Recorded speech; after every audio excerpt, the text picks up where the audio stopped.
Have you ever wondered why some men mistake silence for weakness? He did. He mistook her quiet pauses, her thoughtful nods, her soft-spoken way of letting arguments pass. As proof, he could say anything, do anything without consequence. He didn't notice the way her eyes had started changing, not in color but in temperature. It was a Sunday morning sunlight spilling over the kitchen counter, the smell of burnt toast hanging in the air. He was pacing, voice rising, criticizing her for some trivial thing, the way she folded laundry, the way she'd been too soft with their teenage son the night before. His words were clipped, sharp, almost rehearsed. He liked that power. He liked the way she stood there holding a coffee cup, not interrupting. But inside, her mind wasn't still. It was taking notes. And then with that careless arrogance that only comes when someone believes they are untouchable, he said it. "You're weak, Claire. Always have been. You don't know how to handle life. You'd fall apart without me." Now, most women would have shouted, maybe cried, maybe thrown the cup against the wall just to hear something shatter other than themselves. But she didn't. She just sipped her coffee, and that tiny, almost imperceptible curl of a smile tugged at the corner of her mouth. Because weakness is letting someone define you. Weakness is needing their permission to breathe, and she had stopped doing that months ago. He didn't know about the drawer in her desk upstairs. The drawer that held a card thick white and embossed with the name of a divorce lawyer so expensive that just booking a consultation was an act of war. That card had been there for 3 months. She'd touched it sometimes late at night like a talisman, a promise to herself. Not yet, she'd think, but soon. You've met people like him, haven't you? The ones who believe they're the sun and you're just some planet revolving around them. They don't notice when your orbit starts shifting. They're too busy admiring their own gravity. Claire had been the good wife for 18 years. She'd laughed at the jokes that made her small. She'd sat through family dinners where he interrupted her mid-sentence. She'd learned the art of the polite smile, the one you wear so others don't see the storm inside. And for years, she told herself this was love. But love doesn't drain you. Love doesn't measure your worth in obedience. Love doesn't call you weak because you choose peace over war. So she let him talk that morning. Let him vent, let him throw his little verbal daggers until he got bored and wandered into the living room to watch TV. She rinsed her cup, placed it in the sink, and walked upstairs. The drawer was still there. The card was still there. Her fingers hovered over it, tracing the embossed letters. She thought about the nights she'd sat in the dark waiting for him to come home, the smell of perfume that wasn't hers lingering in the air. She thought about the way he dismissed her dreams as cute hobbies. She thought about the time she'd been sick, feverish, and he'd told her to stop being dramatic because he had a golf game. And you think you'd leave the first time, right? But it's never that simple. Sometimes you stay because of the kids. Sometimes because of money. Sometimes because you keep hoping for the man he was in the beginning. Sometimes because you've been told so many times that you're nothing without him. You start to believe it. She picked up the card. It felt heavier than it looked. Downstairs, she could hear the canned laughter from the TV. He was probably scrolling his phone by now, texting God knows who. He didn't know she was upstairs making a silent decision that would crack his entire world open. It wouldn't happen today. No, she wanted to plan it perfectly. She wanted the precision of a chess move, the elegance of a checkmate. And when it came, it wouldn't be with shouting or slamming doors. It would be with the same quiet composure he had mistaken for weakness. Because here's the thing, they never tell you the quiet ones aren't harmless. They're patient. They're watching. They're waiting for the exact moment to turn the tables. And when that moment comes, the silence will be deafening. Silence has a way of teaching you how to hear what people hope you'll miss. In the days after he called her weak, Claire listened harder. Not to his words, those were the same recycled lines wrapped in new irritation, but to the pauses. The slippery pauses after a message pinged on his phone, the way he would set it face down screen coy as a closed eyelid, the way his laughter shifted when he was talking to someone who wasn't her. You know that sound, don't you? The laughter people save for strangers they want to impress, the laugh you used to earn. She didn't confront him. She rearranged her life. The card from the drawer moved to her wallet, snug behind her driver's license, like a second identity. She started waking earlier than the sun, earlier than the guilt. While the house slept, the dog curled in a loop of trust at the foot of the stairs. Their son Owen sprawled across his bed like a prince in exile. She scanned documents, insurance policies, retirement accounts, the mortgage she had almost forgotten she'd signed because marriage had made her lazy with trust. She saved everything on an encrypted drive with a name as boring as a grocery list. If you're wondering whether this felt like betrayal, Remember who taught betrayal first. He noticed none of it. Why would he? People who live as though they're the center of the room rarely look at the edges. He kept throwing barbs that looked like advice. You're too sensitive, Claire. You always overreact. This is why I make the decisions. The words were knives made polite. He would pat her shoulder and call it love. He would say, "I'm just being honest," as if honesty without kindness were a virtue. You might think you'd scream or pack a bag and run, but maybe you wouldn't. Maybe you'd do what she did, become the quiet mother, the woman who can hold a burning pan and smile for the guests. She made breakfast, she packed Owen's lunch, she texted the piano teacher, she scheduled a dentist appointment, and in the space between normal tasks, she built a private staircase out of the house. On a Wednesday, she took the day off, told him she was volunteering at the school book fair. Instead, she sat in a glass-walled office 12 floors above the city, hands folded back straight. The receptionist poured water like it was a ritual. When the door opened, Ms. Reyes entered with a legal pad and eyes that missed nothing. She didn't ask why Claire was there. She asked what Claire wanted. "What do you want? It sounds simple until you say it out loud." Claire's voice surprised her, steady, not small. "I want a life where his voice isn't the sound that decides my day." Ms. Reyes nodded as if she'd been waiting for that sentence. She asked about assets, income, the house. Whose name is on the deed? The question landed like a pebble on a still lake, ripples moving outward. Claire remembered a day 18 years ago, her father insisting, old-fashioned and stubborn, if he helped them with the down payment, the title would list her as primary. Protection, he'd said. Back then she'd rolled her eyes. Now she had to bite down on a smile. "Mine," she answered. "You felt that, didn't you, that small door in the wall swing open? The shadow wife, the one who keeps the records and remembers every slight, stepped forward quietly. Ms. Reyes outlined steps that sounded like choreography. Create a separate account document. Patterns of behavior do not announce intention. He will call you names, she said. He will tell you that you are ungrateful, irrational, cruel. He will weaponize your kindness. Do not explain your dignity, enforce it." On the drive home, the city glittered with the indifference of places that have seen everything. She practiced saying nothing. In the school pickup line, a mother in a ponytail whispered gossip about someone's affair, and Claire nodded like she was listening. In the rearview mirror, Owen's face looked older, the way teenagers age overnight. "Are you and Dad okay?" he asked, eyes on his phone, pretending not to care, caring anyway. She measured her answer carefully, not wanting to turn him into a messenger or a shield. "We will be," she said, which was true. That night, the house performed its usual tricks. The clock breathed. The staircase complained in its favorite step. He came home late and smelled like somebody else's floral choice, a note she caught in the doorway before he kissed the air somewhere near her cheek. "Long day," he said, the phrase they both used like an amnesty stamp. He mentioned a new colleague, a woman named Sophie, who just gets it. He didn't notice how Claire's posture shifted. Not anger, not jealousy, just confirmation. Sometimes the universe sends you a memo in perfume. You might sympathize with Sophie. You might hate her. You might be Sophie once or twice in your life. The point isn't her. The point is the man who needs an audience to feel tall. When he showered, she folded laundry, as if the cotton could answer for him. Socks, shirts, the good towels he always used first. In his pocket, she found a receipt for a dinner at a place they used to love, 2 glasses of wine, a dessert for sharing, and a note scrawled in pen. "Next time, my place." It wasn't his handwriting. She didn't take a photo. She didn't need souvenirs. She put the receipt back exactly where she found it. Let him feel safe inside the lie a little longer. Sometimes the most elegant revenge is time letting someone walk toward the trap they set and watching them trip over their own wire. Later in bed, he turned to her with a sigh that pretended to be intimacy.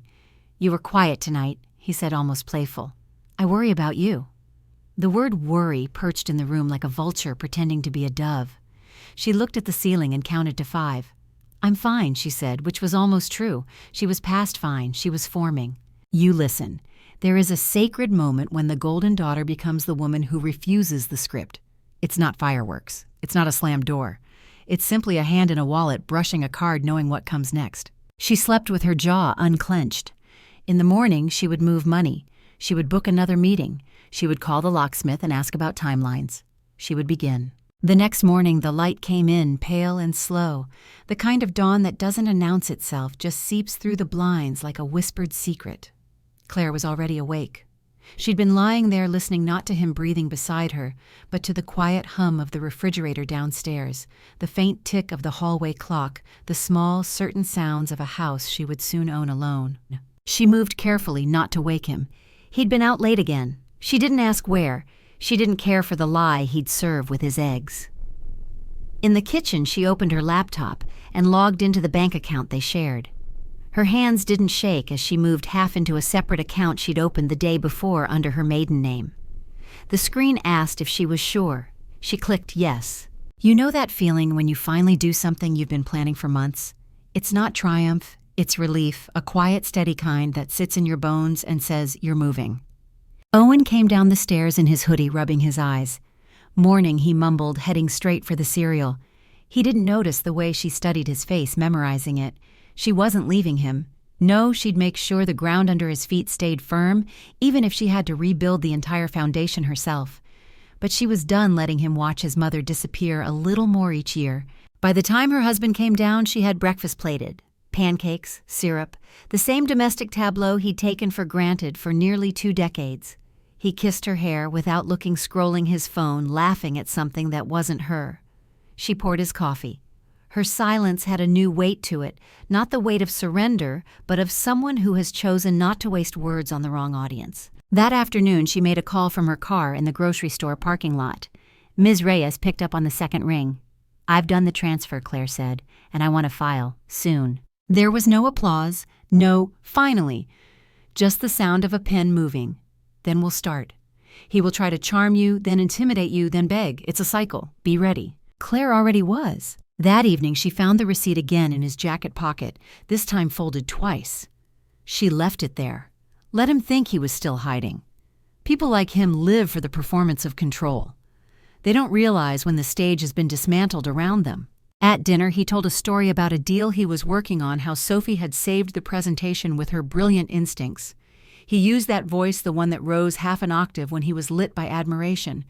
Claire didn't flinch. She passed the salt. She watched him savor the story like a man certain his audience was captive. Later in the quiet of their bedroom, he reached for her. She turned just enough to see the confusion flicker in his eyes when she didn't soften. "You've changed," he said, as if it were a bad thing. "You've heard that tone, haven't you? The one that tries to make your evolution sound like a crime? The one that says, 'Come back to the size I can fit in my hands.'" But she had outgrown his grip. The following week was all precision. She met with Ms. Reyes again. They prepared the petition. She learned that thanks to her father's insistence, she had more leverage than she'd dared hope. He would not take the house. He would not take Owen. The numbers were on her side, and soon the law would be too. And yet she told no one, not her sister, not her best friend. Silence was her strategy. When people underestimate you, they give you room to move. One night he came home with a new watch, sleek, expensive, chosen to be noticed. He leaned against the doorway, smiling like a man rehearsing an alibi. "We should go somewhere, just us," he said. "Reset. Start fresh." She looked up from her book slow enough to make him wait for her answer. "We'll see." Because the truth was she had no intention of resetting. Resets were for machines. She was not going back to factory settings. In the days that followed, she caught him studying her more. Maybe he sensed it, that something in her had shifted, that the air around her no longer bent to him. But the beauty of quiet power is that it doesn't need to explain itself. You don't have to slam a door to leave. Sometimes you just stop walking toward the room. The papers were ready now, tucked in a manila folder in her tote bag. All she needed was the right moment, the one where her silence would land not as retreat, but as the strike it truly was. And she knew it was coming. Oh, she could feel it in her skin, like the shift in air before a storm. The storm came on a Saturday. It began as storms often do, with something that seemed harmless. A family lunch at his mother's house, a gathering Claire had learned to approach like a chess match. The table was set with floral china roast chicken and the unspoken hierarchy that had always placed her at the polite, invisible edge. His mother liked her in the way one might like a dependable houseplant, useful, quiet, easy to forget until needed. The conversation rolled on about work promotions, vacation plans, Owen's grades.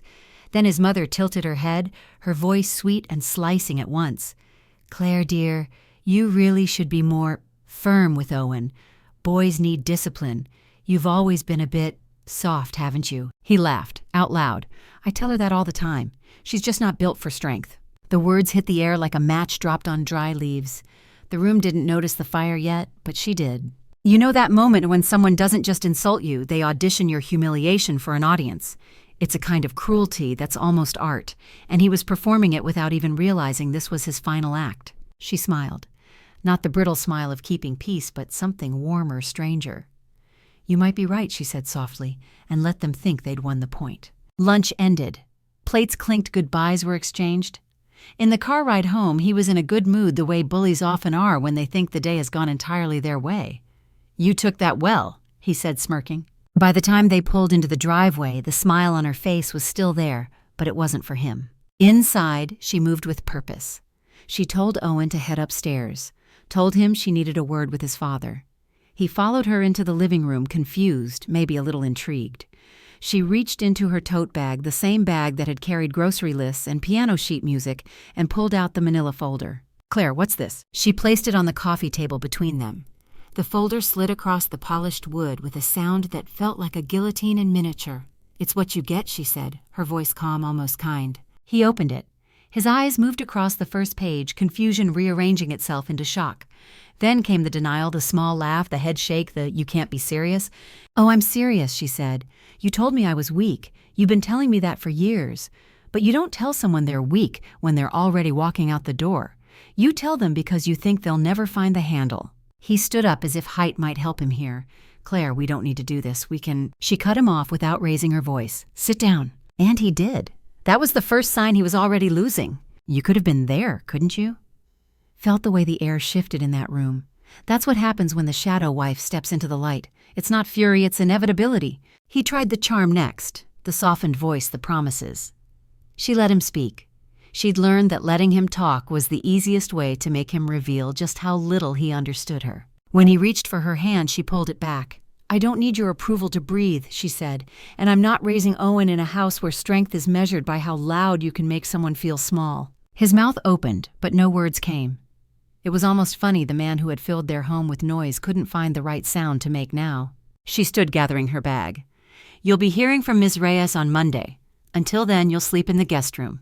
And then she left him there, not with rage, not with tears, but with the silence he had mistaken for weakness. Only now, it was the kind of silence that fills a room and leaves no space for anyone else's power. Upstairs, Owen was sprawled on his bed, headphones on. She knocked and stepped in. "You and I are going to be okay," she told him.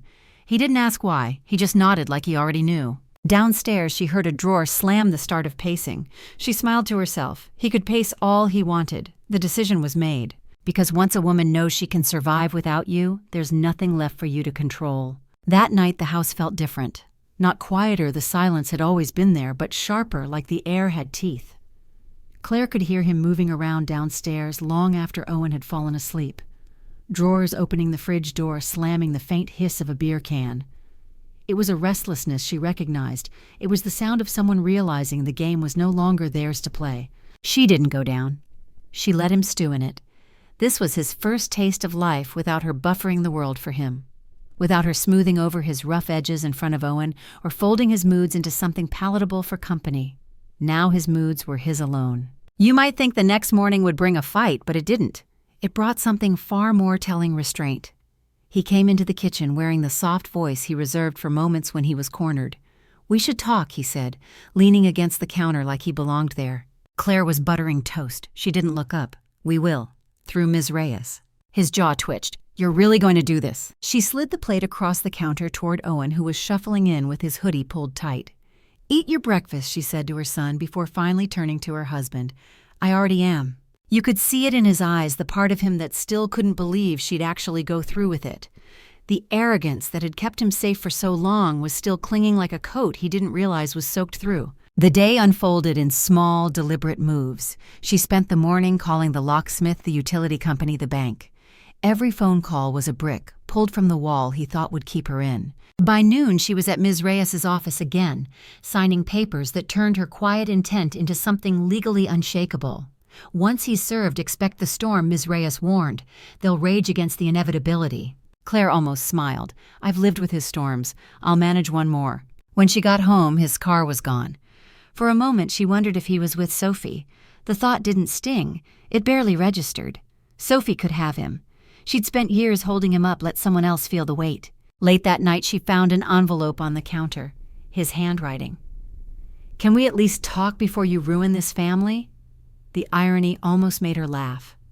Ruined families didn't break because someone left. They broke because someone stayed too long in a house where love had turned into a weapon. She didn't write back. She slid the envelope into the folder with the rest of her documentation. Every word was evidence now. The serving happened 2 days later. A knock at the door, a man in a suit, a polite exchange that felt like the quietest explosion in the world. Owen was at school.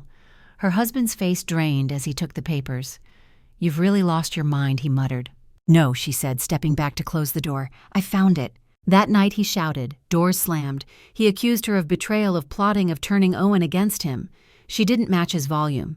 She simply told him where the guest room was and reminded him the locks would change next week. You'd think that level of calm would make him stop, but it didn't.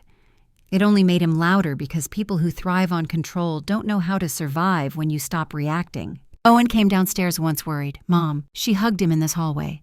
"We're okay. Go back to bed." She didn't tell him that this was the last night the house would echo with his father's rage. She wanted the ending to arrive without fanfare. By the weekend, he was packing boxes. The watch was gone from his wrist. His voice was clipped brittle. He left the keys on the counter without looking at her. No apology, no final insult, just absence. She stood at the window and watched his car disappear down the street. And here's the thing, she didn't cry. She thought she might. 18 years and not a single tear, only breath, deep, full, unclenched breath. The golden daughter had become the woman who writes her own ending. She didn't need him to acknowledge the strength he had denied. She didn't need an audience. The woman who knows her worth doesn't beg, she watches. Then she rises.